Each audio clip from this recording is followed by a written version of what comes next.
Silent once again to listen to her speak. She is President Yanukovych's arch enemy. Back in the 2010 presidential elections, she narrowly lost to President Yanukovych. Since then, she has spent the last 2.5 years in prison.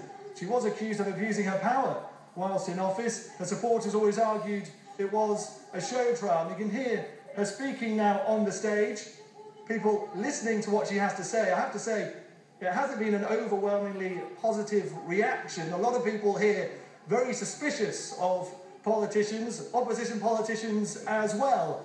I think that people support Yulia Tymoshenko, but maybe the better that the president should be other person. She actually was a part of the system, and that's why maybe a fresh face and a fresh person in politician would be a better choice than someone who was already there. Yeah, you see, she was in prison so many times, and now she's the hero. Maybe she will bring the nation to the new democracy. Yulia Tymoshenko has put her name in the ring to be the next president, but even as she was speaking to the crowds, some chose to walk away and not listen to what she has to say. Politics is never simple in Ukraine. Many here say they don't want to look back at the past, but they're now thinking about the future.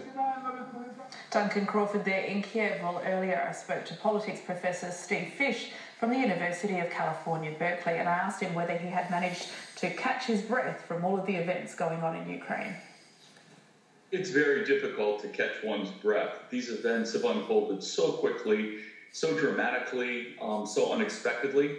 It's very hard. I think just being in Ukraine right now must be even more difficult for people than being here in the West and watching these events. The Parliament's role in all of this has been very interesting. Can you tell me what authority did they actually have to remove Viktor Yanukovych from office?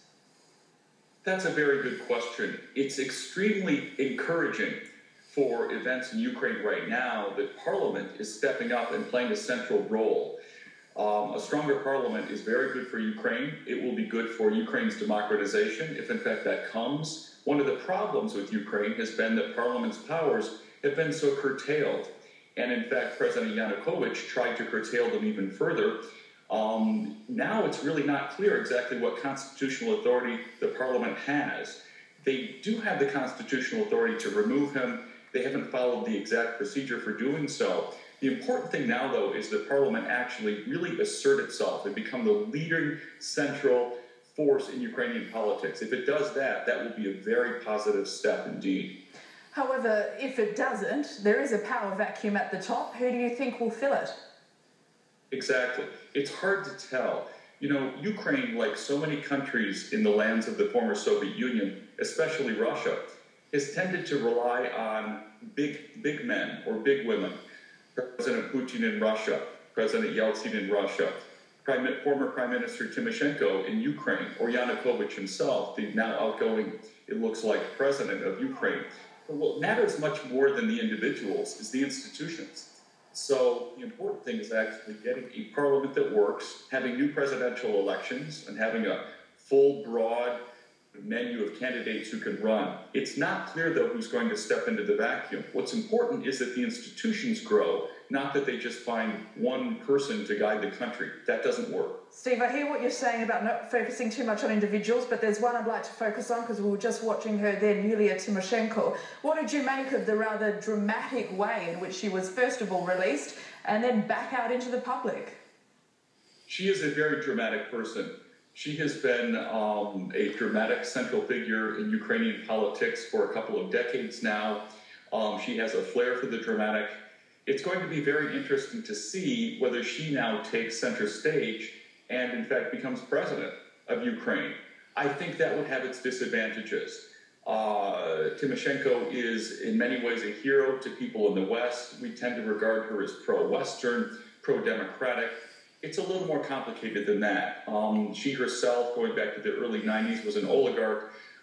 She is more of a Democrat than Yanukovych, to be sure, but she's also a very complex character. It would be nice to see the opposition put up a number of strong candidates, including some of the party leaders who've been active in these demonstrations, so we can get a full menu of options. Tymoshenko, while in many ways an effective politician, is just one of many possible candidates.